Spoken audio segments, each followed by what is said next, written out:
Hello, I'm Bill O'Donnell, and welcome to another program on spirituality.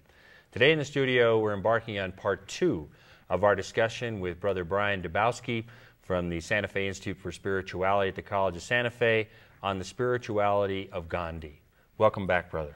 Thank you. Good to be here. So, just to confuse you who saw it last week, we changed sides and changed my tie, just so you didn't think it was a rerun, because Brian doesn't change his clothes except for when he takes a shower and cleans them. But in any case, we're here in getting deep into Mahatma Gandhi's teachings that have a lot to offer us today, particularly with nonviolence and his integration of his background in Hinduism and yet being influenced by Jesus and the New Testament, and also his study of the Quran and Islam.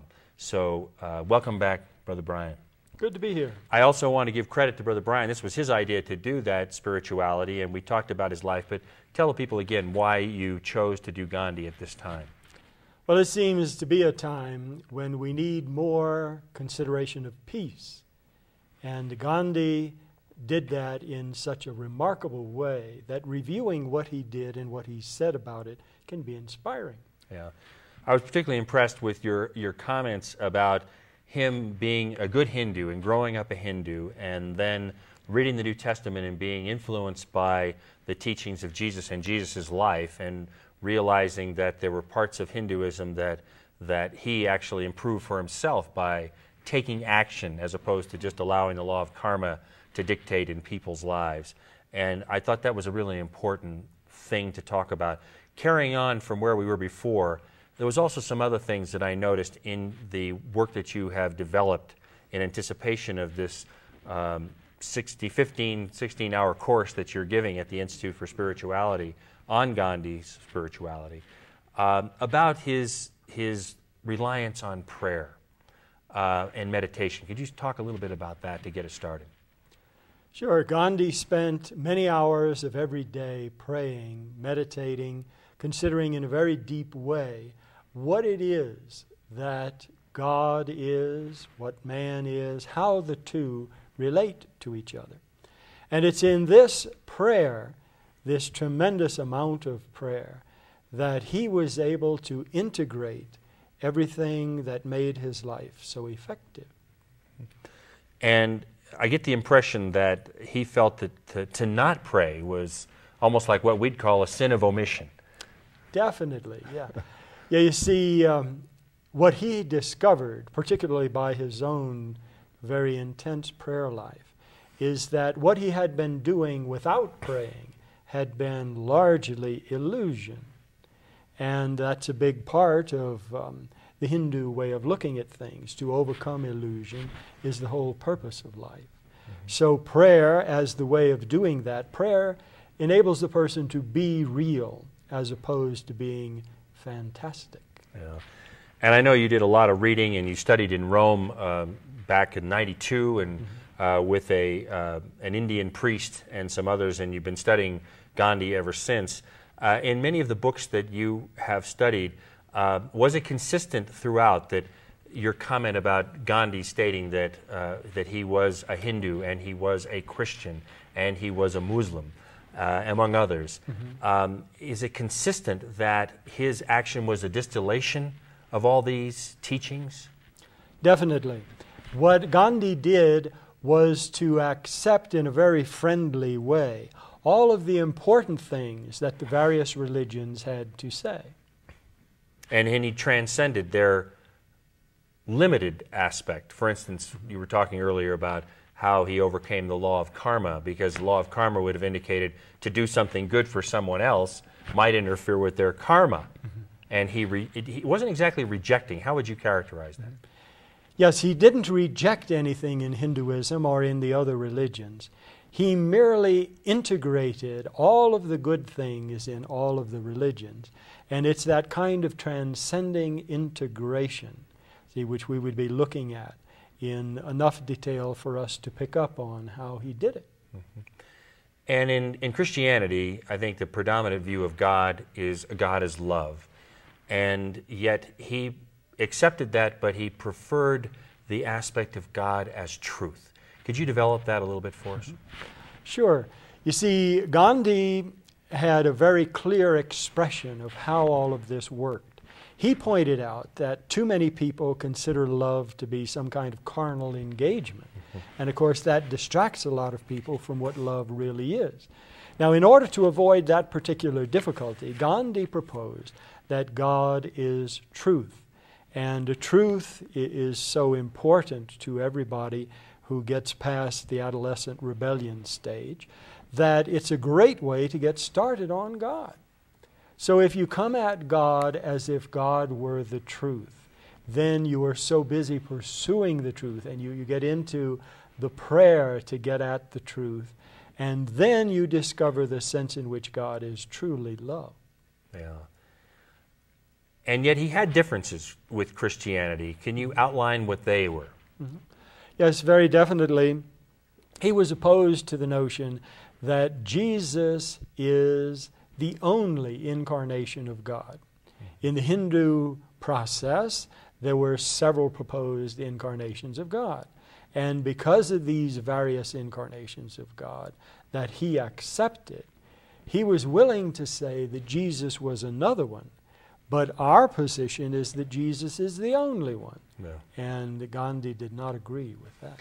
I have to tell you, in my own experience that I mentioned in the previous segment, that I had studied and practiced some Hinduism in my day, and I learned more about Jesus from Hindu gurus than I had been able to accept or realize as a young person growing up. And so I never found one that didn't revere and have a high appreciation for Jesus. And then I'm reminded that in the Quran, Muhammad claimed that Jesus was the highest, prophet before him. And so there is, it seems that at a certain level of maturity and growth in spirituality, that you develop a greater appreciation for all the expressions of God, it seems. Is that a fair thing to say? Oh, very definitely, yes. You see, that's the kind of thing that Gandhi emphasized, and he did it right out of his prayer experience. See, his pursuit of truth, his notion of the absolute truth in which all of the things that could be considered disagreements dissolve. See, this kind of integrity of truth that kept him going enabled him to see very clearly that whatever some human being has misinterpreted about some various religion tends to become the whole thing for them, because they aren't very prayerful, they don't proceed through all of these difficulties, they get hung up right there. So what he's emphasizing is that with the importance of prayer, with the way that prayer becomes central to your life, then you gradually overcome these hang-ups. Yeah, thank you for refreshing my memory with a lot of the materials that you have made available for the people in your classes. And I was also struck by how it developed. I mean, prayer led to faith. Tell us about what Gandhi thought about faith. Gandhi thought that faith was the most important thing a human being does. You see, it's possible to imagine that there's a little bit going on and that there's a little bit that we might learn, like how to drive a car and how to follow all of the traffic rules, that this is the whole of life.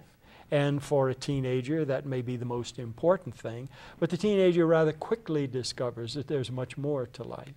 And what is the more? It is not known.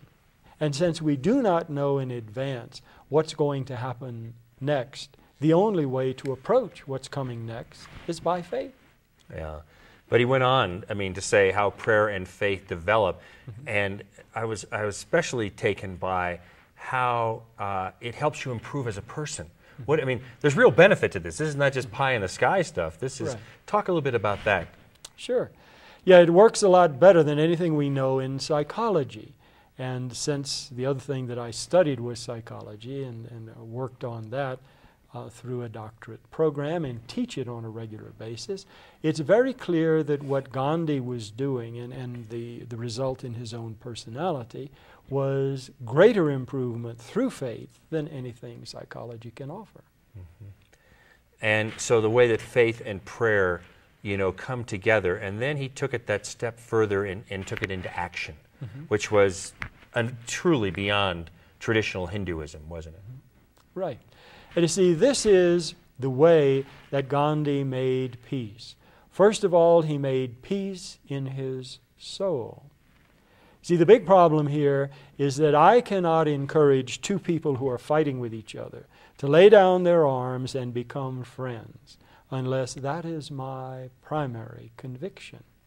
And I'm not going to get there unless I have a very active prayer life. And unless I believe that these people who are busy fighting with each other can do it. So it's the integration of my prayer or being real, my ability to see beyond the sensory, which is where it gets all confusing, and my commitment to peace. All has to fit together. And once it's integral, then it's possible to help other people achieve peace.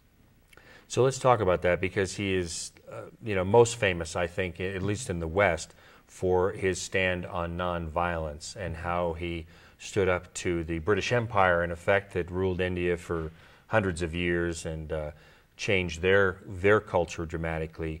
Introduce us a little bit to the nonviolence of Gandhi. Mm-hmm.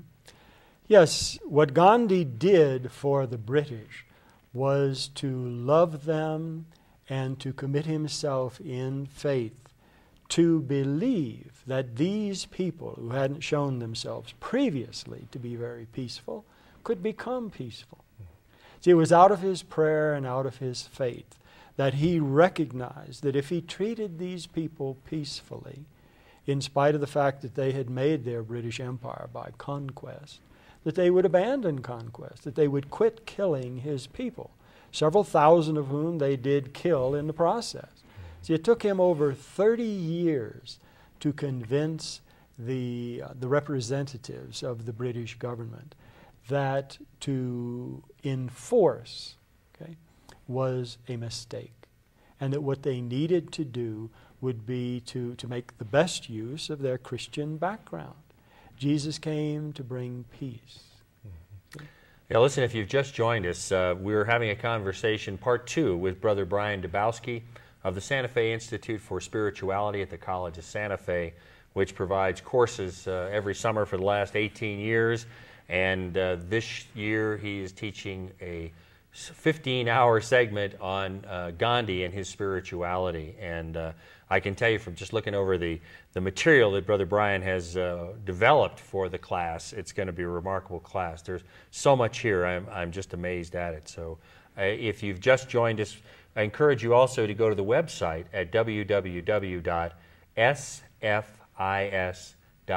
The first letters of the Santa Fe Institute for Spirituality. S as in Sam, F as in Frank, I, and S as in Sam.org. And you'll see the program for whatever's going on currently at the Institute for Spirituality, and also the phone number there that you can call to find out more information, and to know that it's also open for all. A donation is requested, but none will be required for your attendance. So, Brother Brian, you, as we said in the first segment, you're a Roman Catholic Christian brother, and it seems somewhat unusual for you to have chosen Mahatma Gandhi and his spirituality as a way of encouraging people in their spiritual life. Why did you do that? Well, primarily I did that because in America at this time, with or without the wars in Iraq and Afghanistan, there's a great deal of violence. There are hundreds of millions of people who've given up on the recommendations of Christ to treat each other kindly and with love and faith to establish peace on earth. Now, because of that, it's a very good corrective to look at what Gandhi did.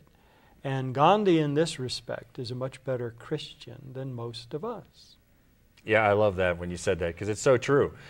He loved Christ, but he wasn't so impressed with us as Christians or how we live out those teachings, was he? Yeah. And he loved India and he loved Hinduism, but he saw its shortcomings in practice as well. Isn't that true? Did he speak much about Islam? Because he worked originally with a lot of Indian Muslims early in the game, and we'll get to that later. But what was your impression of his study of Islam and its teachings? Right. Well, he did a very thorough study of Islam. without devoting a tremendous amount of time to it. He read the Quran.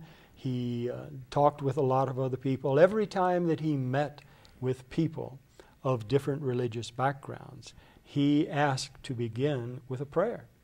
So if he was meeting with Muslims, it was a Muslim prayer, and he was able to coordinate with that and to love Allah in the way that the Muslims loved Allah. And in a sense, quite a few of his Islamic friends pointed out that he was doing a better job than they were.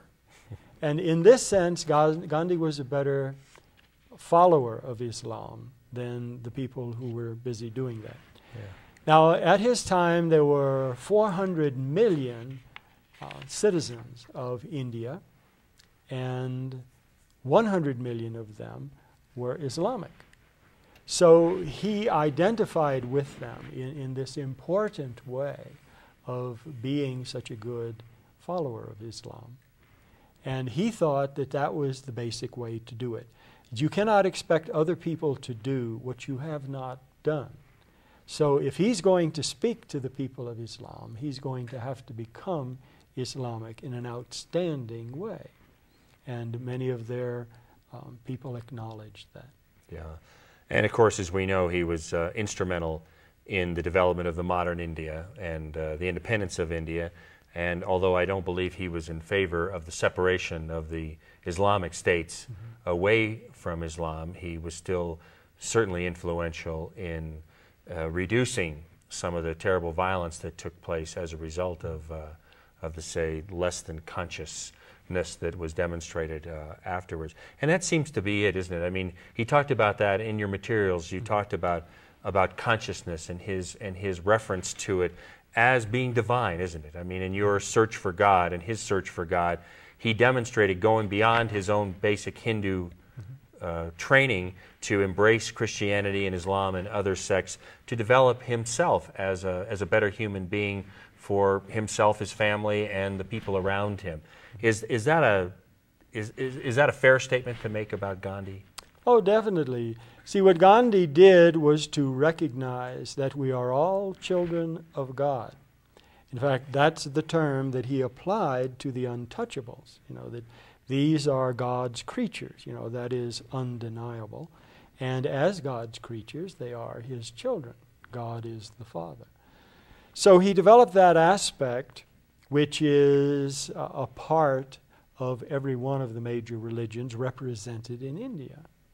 And because he was able to do that, he was able to identify with the most important goals and purposes of every person in India.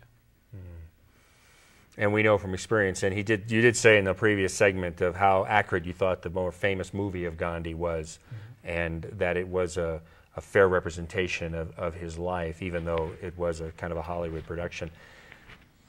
I would be remiss if I didn't, in talking about his nonviolence, talk about his experience of love, because he also taught about love, didn't he? And that would be unusual for a Hindu to talk about love. Indeed it was. And that's another one of the reasons why he started off by talking about God is truth and truth is God.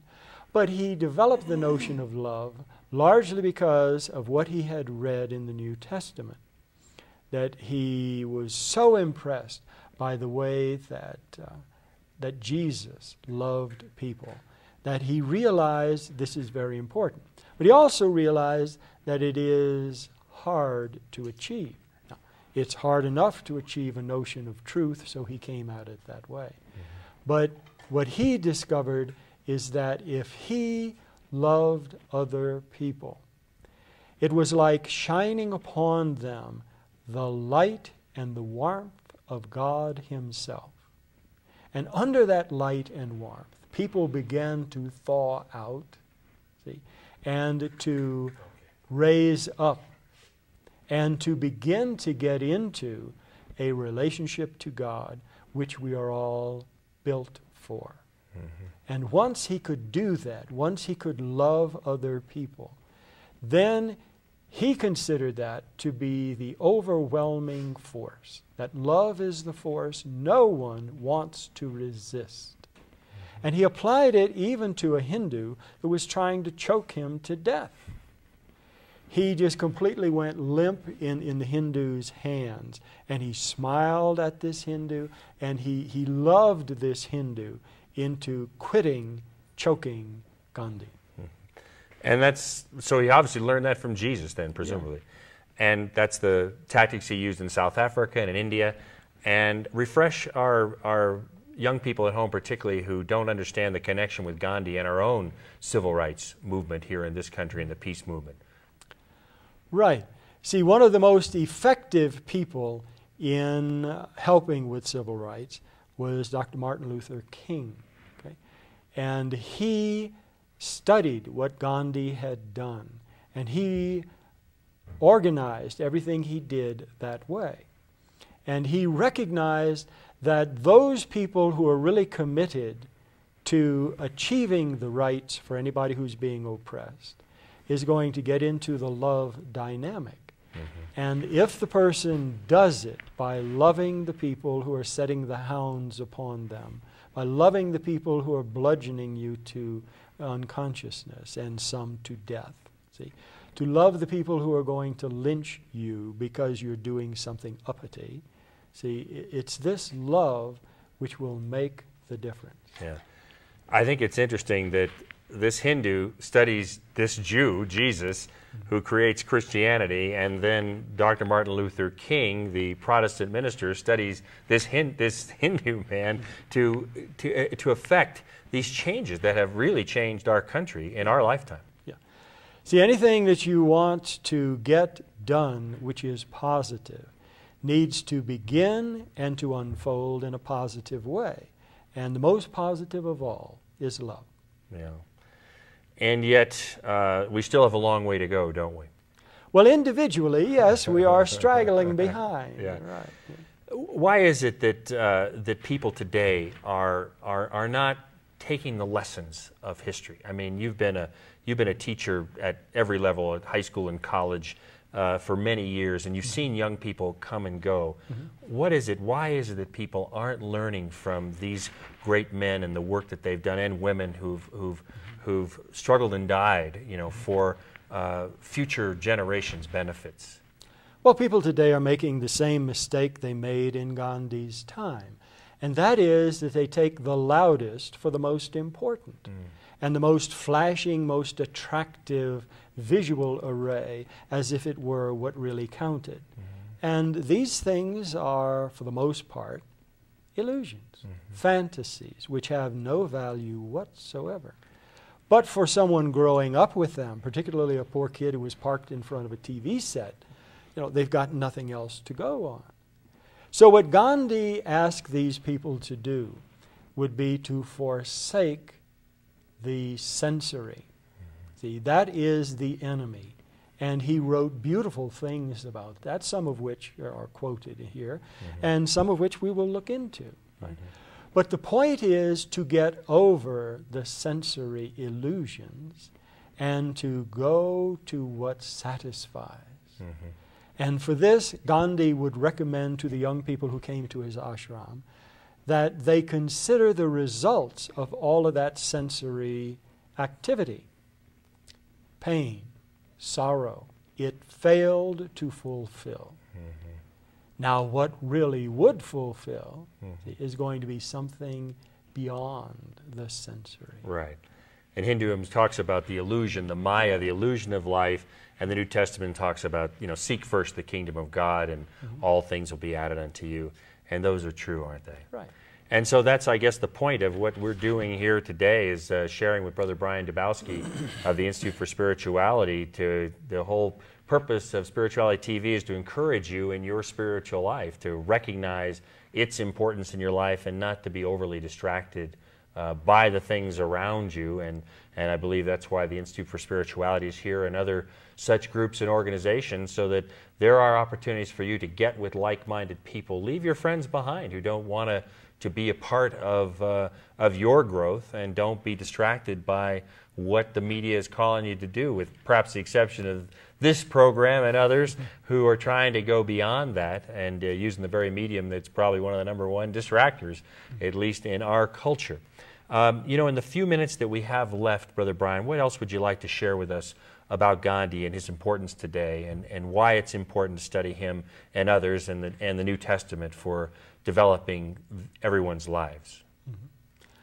Well, Gandhi is an inspiring practitioner of prayer. Gandhi reminds us that we are all capable of growing to the level that he attained. Gandhi shows us that someone who was a very shy and introverted and frightened young man can grow up to be a leader of the world. Millions of people have followed Gandhi's inspiration, none of which would have happened unless he had prayed and taken on to himself the sufferings of others. For most of us, that very statement seems an impossibility. Oh, nobody can do that kind of thing. Well, he did, and therefore he inspires us to follow. Yeah.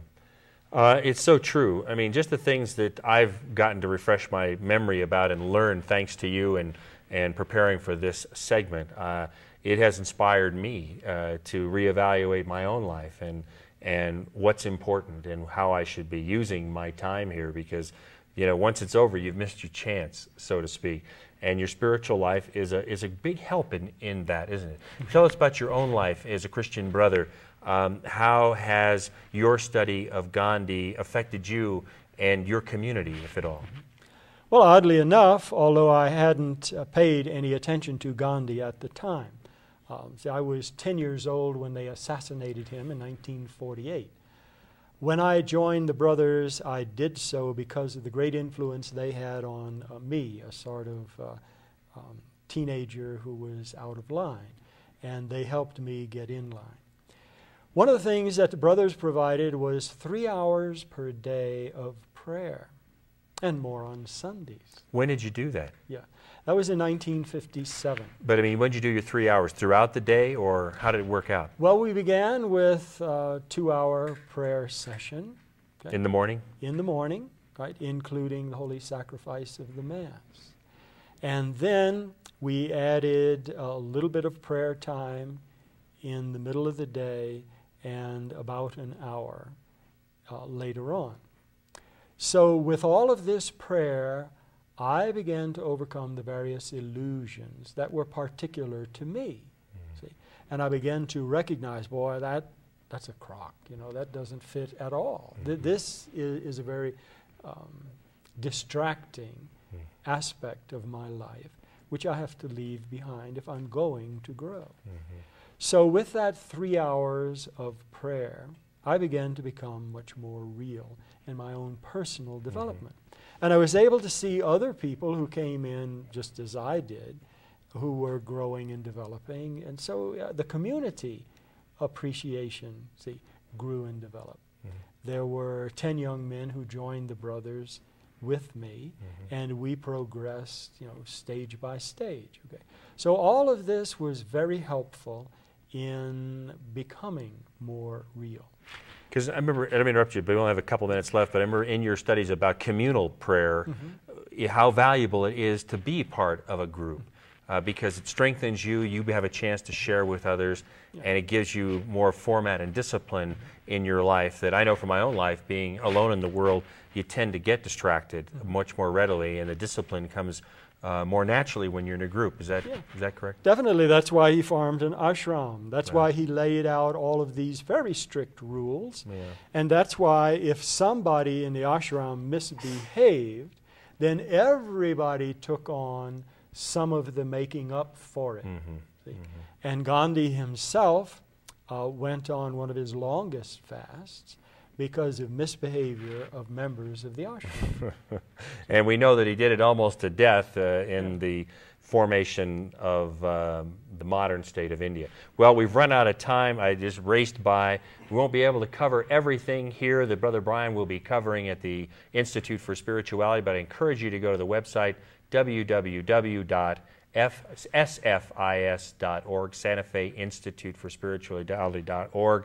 and you'll find the program being there, or call area code 505-473-6390, or you even get them through the College of Santa Fe if you need to do that, to find out what's going on here at the Institute for Spirituality, or if it's impractical or for you to come here, find some other location in your neighborhood that will help you in your spiritual life.